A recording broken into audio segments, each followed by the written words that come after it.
Hello, everyone. Gary Carpenter here, and today I've got a special guest with me. I'm sitting down with the man, the myth, the legend, New Jersey's own Bob Krupa. Bob and I go back to around that post-COVID period when our entire industry was trying to figure out what the new world of real estate would look like. And while many people were just hoping things would work out, Bob was building. Since then, I've watched him grow from strong personal production to building a team and now stepping into brokerage ownership with Ovation Realty without ever losing his standards, his faith, or the way he treats people. Bob's story is one of those that reminds you what's possible when you combine discipline, consistency, and the heart to serve. He's gone from solo agent to team leader to brokerage owner, and he's done it while staying in production, staying grounded, and keeping his priorities straight. And that combination is rare. In this conversation, we'll discuss how Bob got started, what shaped him early, how he built a referral-based business, and leadership lessons that come with scaling, and the mindset that took him from a top producer to a valid business owner. If you're an agent trying to grow, a team leader trying to scale, or someone who wants to build a business the right way without sacrificing family and faith, you're going to get a lot from this. All right, let's jump in. How did you get started in real estate? And then kind of what shaped your approach early on with the industry? Yeah, of course. So I've been licensed I'm going on my 15th year now, so 2011. So in 2011, I was still deep into, and I still am in physical fitness, and I was training for to run a marathon, and I ended up fracturing my pelvic plate on a run. So I was laid up for 16 weeks, essentially, like basically bed rest. And at that time, I was like big in the HGTV, right? Like Flip This House and all the real estate shows. I was just enamored by it. I really was. So as it was laid up, I know this is something I always wanted to get into. So I used that 16-week timeline to get registered for the course, get involved in real estate, get licensed, and then find my first home, which was a very small boutique brokerage here in Sewell, New Jersey. So that's how I got my start. And like many people, I was a dual career agent for a long time. Realistically for me, it was almost 7 or 8 years I was dual career. And at that time, it was a little different for me because I had other responsibilities, right? My wife, Joni, was still in nursing school. I had 2 small children. So it's not like I needed the health benefits and the paycheck that I was already receiving, and then real estate was part of my life. And then I slowly transitioned to doing less of this career and more of the real estate until I felt comfortable enough jumping over. And so what was the year that you actually jumped in full time? So 2016 is when So, I went full time, okay. and then through 2016, my first full year, I think I did like maybe like 4 million, and then I met you in 2020. I was at about 6 million, so I was pretty consistent. And then I guess kudos to you, right, Gary? It's like you were the one who, you know, drove home. You have to treat your business like a business, right? And I feel like a lot of individual solo agents, whether you're a solo agent or you're on a team, they don't do that. They don't treat their business like a business because they are coming from another career where they have a job.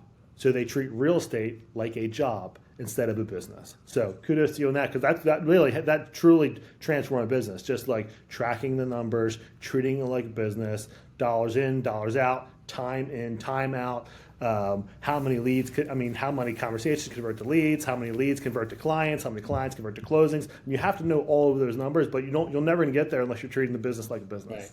Right. I mean, I always say that the chat, and again, when there's a time to track numbers, okay, and to be really in the weeds on that, but there's also a time where you don't necessarily have to track as many numbers, I right? agree. And so I think from that, because again, Darren Hardy would say, it's momentum, right? If you do little things consistently over time, which is the compound effect, you Correct. eventually momentum kicks in, right? And motivation is not the thing. And people say, oh, you got to get motivated. Well, that's not the thing. It's discipline that gets you to motivation, right? And it's discipline doing the little things. But I always look at like personalities that really do well in real estate. And like, so you were in the military. You spent how many years in military? Marines. Hoorah. Yeah, six. Well, eight total.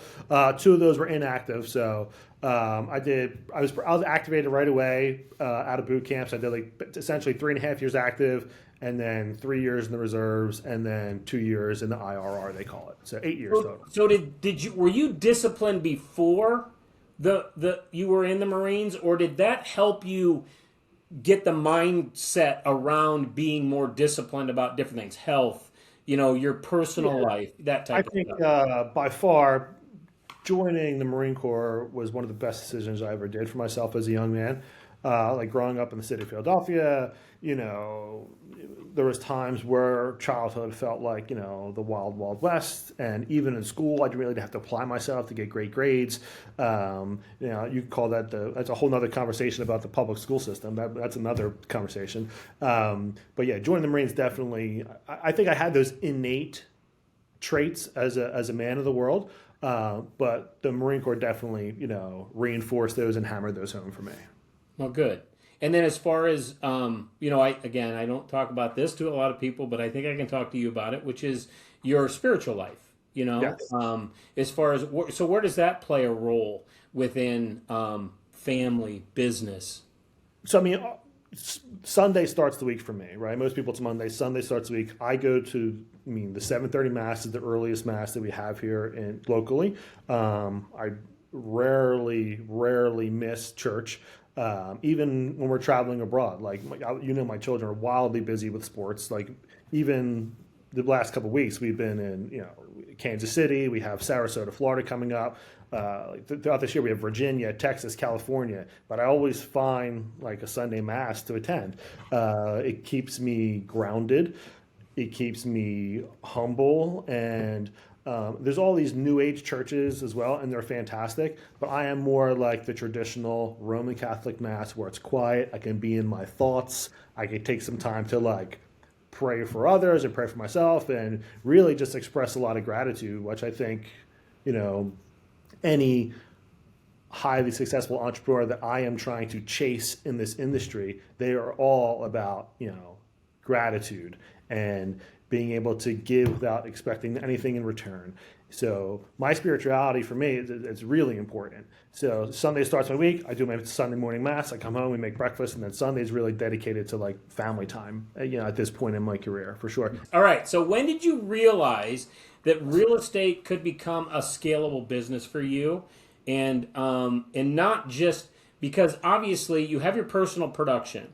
Yes. And I don't know whether or not I would like to know if you're scaling that or if that's kind of plateaued out where there's a certain amount of transactions that you want to do with that, and then you're also focused on where are you guys at for agents? You're like in the 20s, 30s for agents. Well, we started the company in April, right? So we had 25 agents, including Tom and I, at the previous brokerage. They all came with, okay?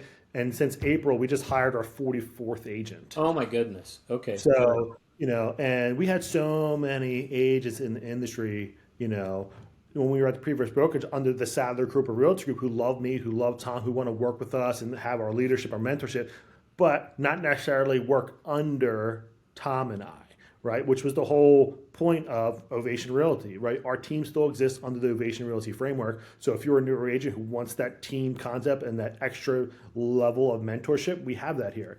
But if you just want to plug into the world that Tom and I have created and have your own brand and your own business under the Ovation blanket, we have that now as well. So that's really helped us kind of grow organically from a business standpoint. So what systems were most critical in building both your personal business and your team? Well, I think we have to revisit the conversation, and give credit to you again, treating the business like a business. That was like the best advice I've ever got. And because me being so employee oriented and job oriented, that's all I've ever known, to then being a realtor, which is like you're a business owner, whether you own your own brokerage or you're a solo agent somewhere else. It's like you are a business owner and you have to treat it as such. That and, building a referral-based business really helped me scale as well. We don't buy a lot of leads. I was never really into that. Like I'm just going to do a really good job at a really high level for as many people as I can. And we talked earlier about like once momentum kicks in, then you can really scale the business out. Like if you have 2,000 people in your database and 1% of them are referring your business, that's 20 transactions a year. So it's just a numbers game at some point when it comes to the scalability. Right, right. And I think that, the kind of the one concept that I've come up with is that, and I say this 100, I've probably said it 100 times, is that everybody personally, whether it's somebody from church, somebody from the Marine Corps, whatever, they're going to run into somebody that's going to go through a life event, right? And that life event, whether it's a divorce, whether it's having a baby, whether it's getting married, whatever it is for the most part is going to lead to a buy or a sell of real estate or possibly even both. Correct. And so the idea of marketing in real estate is literally to be top of mind.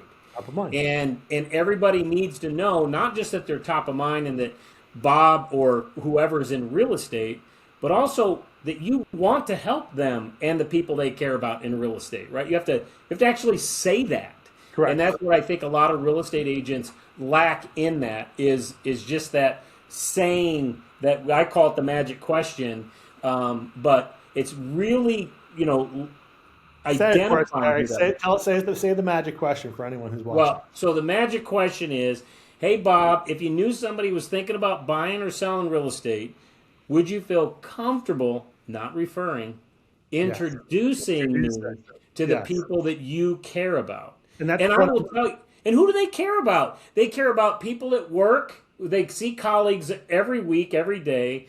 They see their neighbors walking in the neighborhood or whatever. Now, again, it all depends on the personality, right? I mean, is this person actually out there in the world engaging with people? And, and it's family and friends and it's that type. Those are the people they care about. And that's their inner circle. Everybody's got an inner circle of at least 20 to 25 people, right? And just all depends on how they're engaging with them. So, and that's what I wanted you to hammer home because,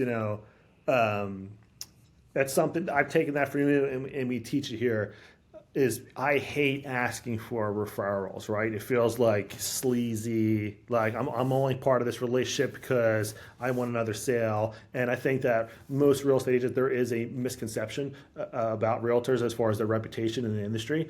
But when you take the word referral and you call it an introduction, like it just softens it so it doesn't feel so salesy, right? Right. And not that it is anyway. It's like I care about my clients. We were big on client appreciation events and giving back to them as much as we can, and we sponsor their sports teams and all these amazing things that we do for the community. But it all comes down to introducing me to the people that you care about. So I wanted to make sure that we covered that part because I think it's a very powerful statement in the industry for sure. Yeah. So what's a typical week look like for you as a team leader?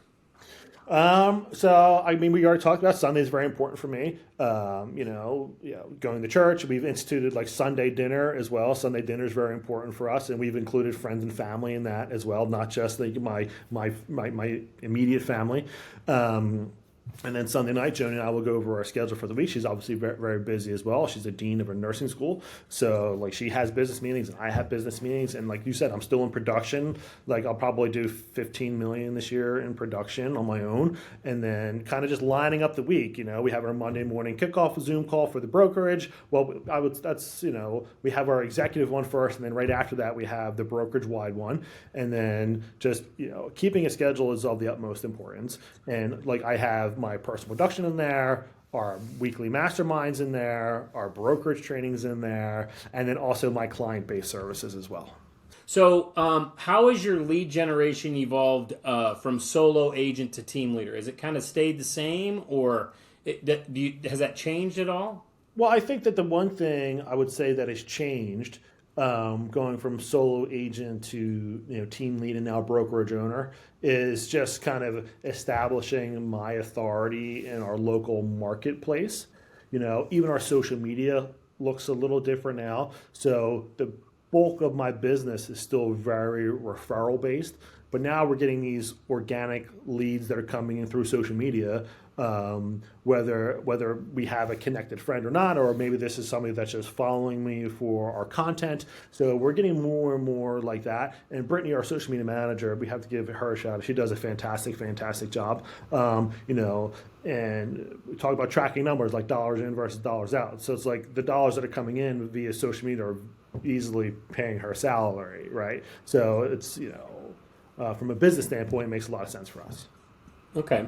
All right. And so do you use a schedule? Do you use like a written schedule, digital schedule, and then CRM? Do you use any kind of a CRM, company-wide CRM, or Yeah. what's your thoughts on those? So, CRM, the best CRM is the one that you use, right? Ours is now fairly sophisticated. Ooh, I like that.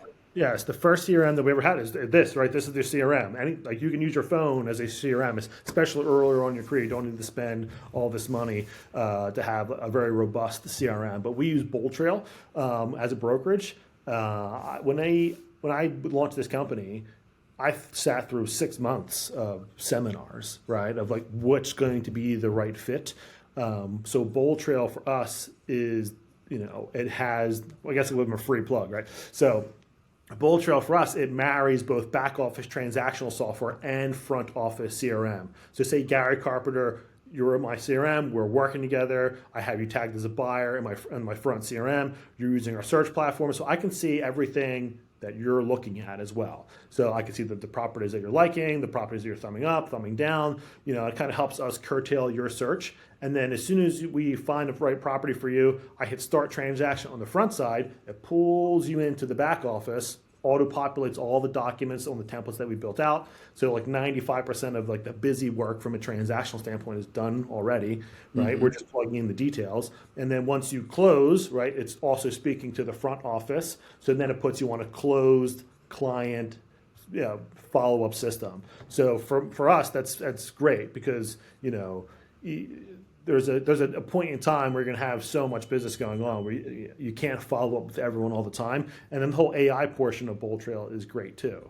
right? So like instead of saying like, happy birthday, Gary, it'll say like, hey, Gary, all right, buddy. It'll say, hey, Gary, your birthday's coming up this weekend. You have any fun restaurants planned, right? So like, it's not me speaking, it's Right. AI Bob speaking. And then as Right. soon as you respond, then my phone goes off and then I can pick up the conversation. So Oh, yeah. That's awesome. which That's is cool. great. That's So cool. from a CRM standpoint, I think it's extremely important. Now, like I said, ours is very robust, and it doesn't need to be that way, especially early on in your career. The best CRM by far is the one that you use. Right. Yeah. And then as far as a schedule, do you use anything specific for a schedule? Are you pretty regiment about your schedule, workouts, personal, family, Yeah. all the stuff make it into your schedule? Yeah, we're pretty regimented. Joni, my wife, runs a pretty tight ship. From a familial standpoint. So if it's not in the calendar, it doesn't exist. Right. And we have like a shared family calendar with us and the kids, a shared work calendar. So we kind of like as she enters things, or I enter things, everyone knows what's going on. Okay. All right. All right. So a little bit more about the whole production thing. What's been most significant driver for your consistent production? Because you've been pretty much at about 12 to 18 million dollars for quite a few years, haven't you? Yeah, but I go back to this too. So I guess it's a two-part answer, and I guess I won't. It's kind of be a loaded question because I was asked this question already very recently.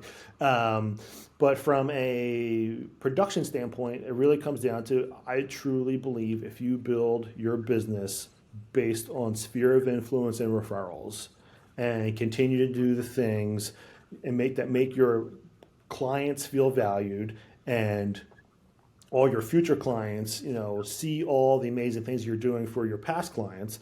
So it makes the conversation very, very simple. I'd have to look at the numbers. Like I talk about tracking numbers for the year so far, but I'm going to say 90% plus of the business is always going to be is been referral based over the last couple of years. And if I looked at 2025, I'm sure it's going to be very, very similar.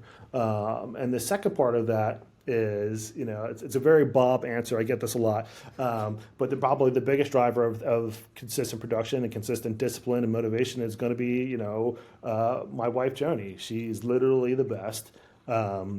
She believed in me when I had nothing else to offer but potential, and it's not something that I've taken lightly my entire life. We both come from very, very little, extremely humble beginnings, and it's something that I take super serious. And not necessarily, of course, I'm going to make myself proud, but making her proud, and I want her to, as she introduces me to the world, I want to be someone that she's proud of as well. So, what's the hardest leadership lesson you've ever learned while building a team?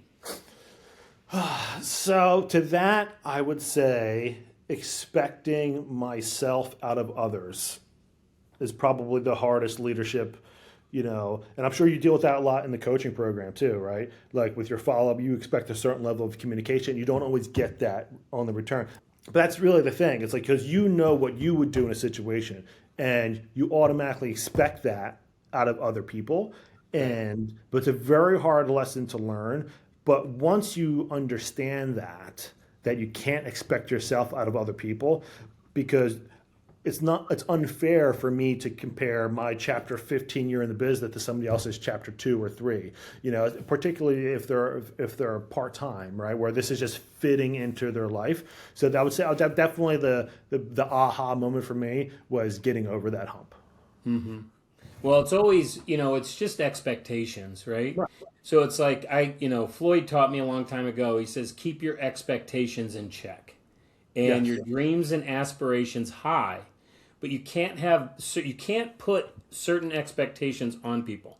Now, you can sit and have a conversation with them and say, realistically, how do you want this to roll out for you? Right. What do you want your lifestyle to look like with real estate in it?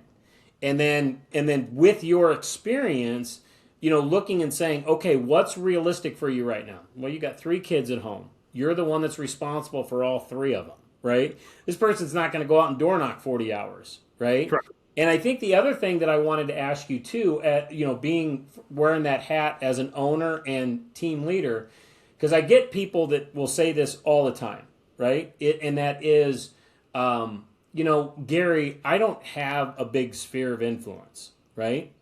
And I would like to know, what is your advice from lead gen standpoint? If let's say they're new to Haddonfield, New Jersey, the area, or anybody that's in the country, they're new in the business and they don't have a very big sphere of influence. What would you coach them to do in the business as far as lead gen goes? Well, I think when people think sphere of influence, they only think about maybe the people that they directly know, right? But there's other networking opportunities available for people outside of, door knocking and meeting new people. Meeting with other business owners and getting referrals that way, joining a business networking group, getting referrals that way.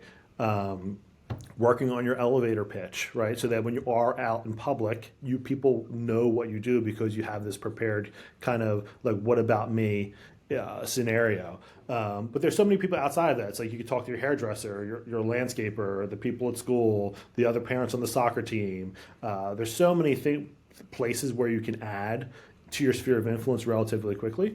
And you can't sleep on the open house either. If you want to get out there and meet in the community, so it's like, say you're going to be in Sewell, New Jersey, attend as many open houses as you can in Sewell, New Jersey, because the people that don't have realtors, it's like every weekend when they're out looking at properties, and it's the same agent hosting open houses in the same areas, you're quickly going to position yourself as an authority in that local market.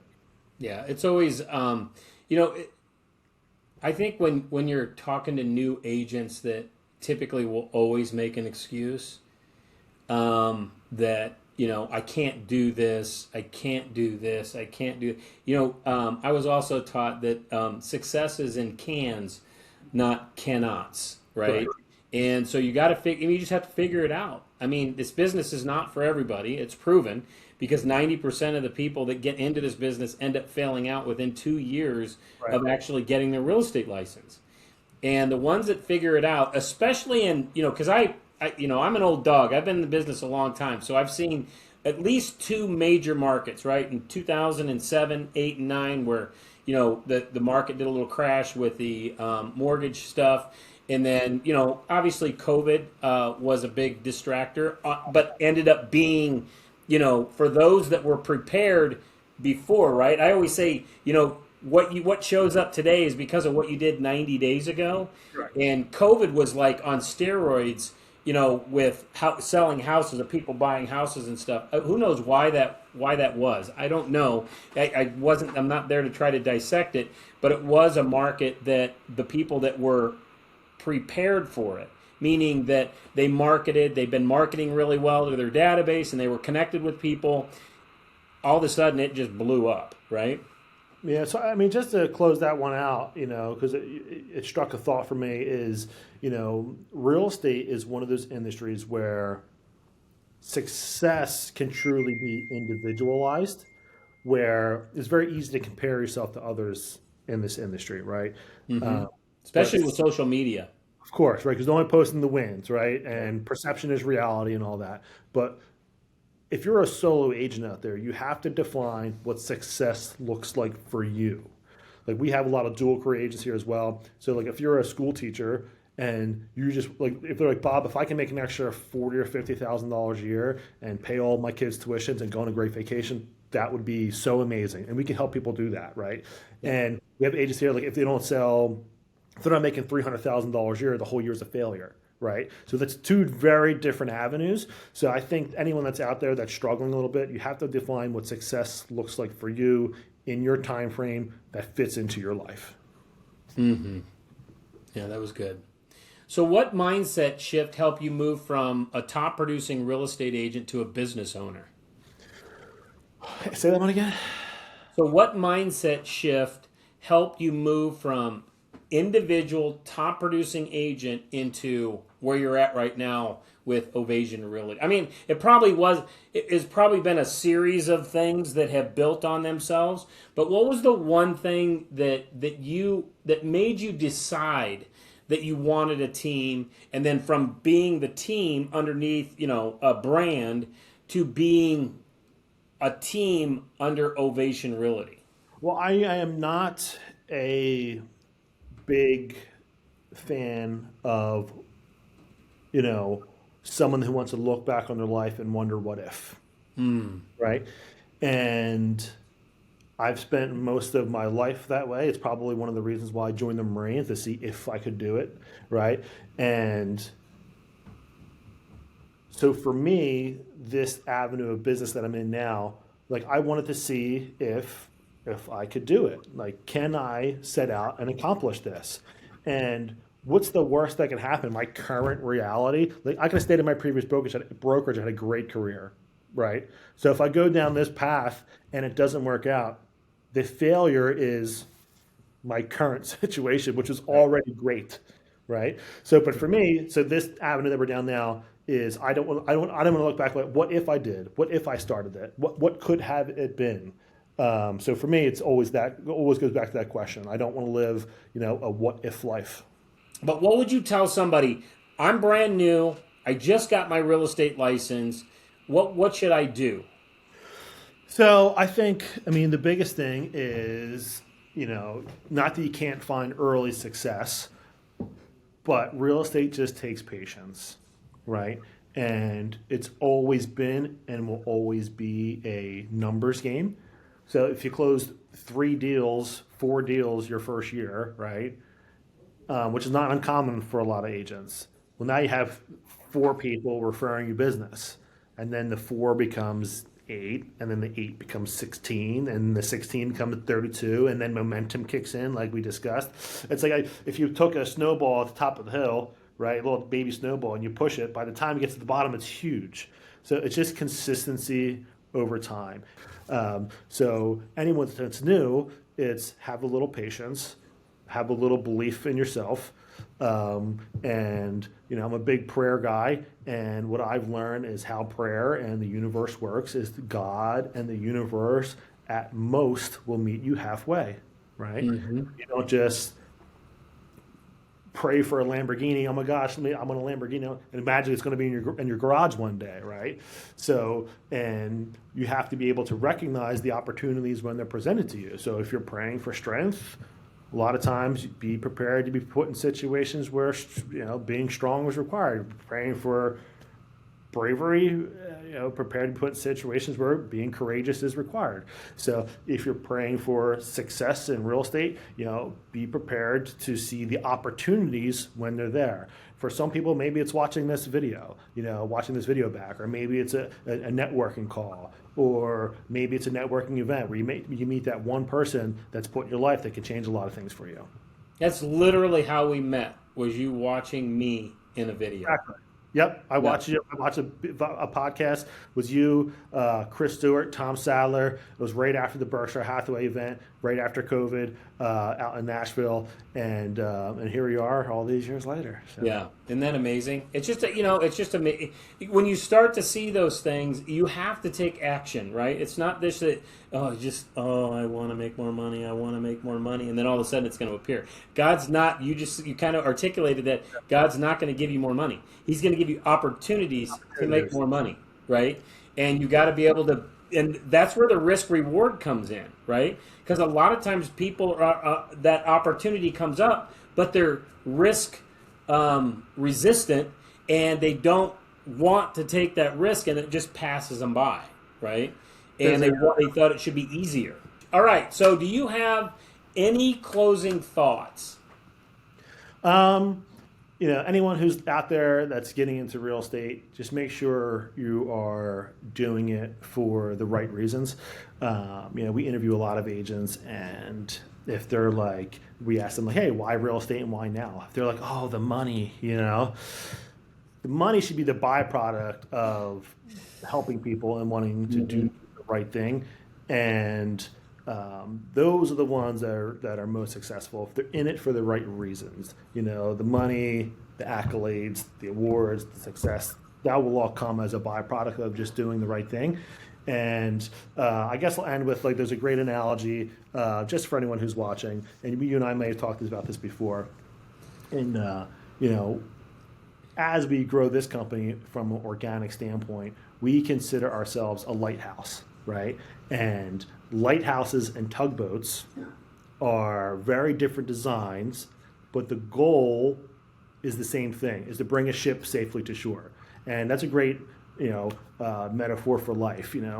Are you going to be a lighthouse and stand on your principles and have standards and goals and attract the right people, like-minded people into your life? Or are you going to be the tugboat that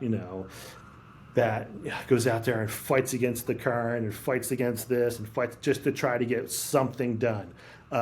And for us, being the lighthouse, and me in my own life, I'll just say, being the lighthouse has served me very, very well, and not forcing relationships and forcing, networking opportunities, and just, being a good person and shining my light and attracting the right people into it.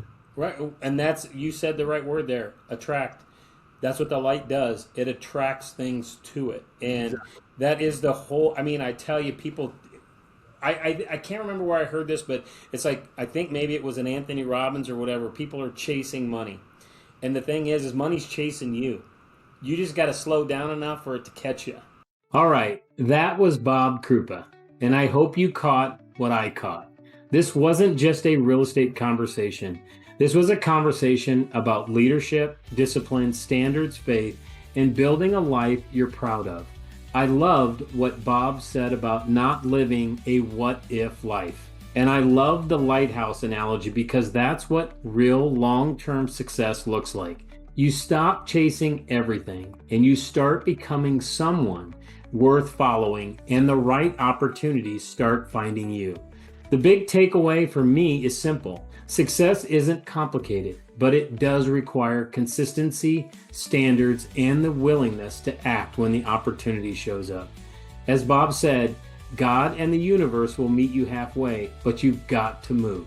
If you got value from this, do me a favor. Hit like and subscribe and share this with an agent who needs to hear it, especially someone early in their career or someone trying to scale and feeling stretched. And drop a comment below with your biggest takeaway. Was it the referral-based business conversation, the discipline piece, or the Lighthouse versus Tugboat mindset? If you want more conversations like this with real producers and leaders in this business, tell me who you'd like me to interview next. Bob, thanks again for being here. I appreciate you, I respect you, and I'm excited to watch what you build next. We'll see you in the next one.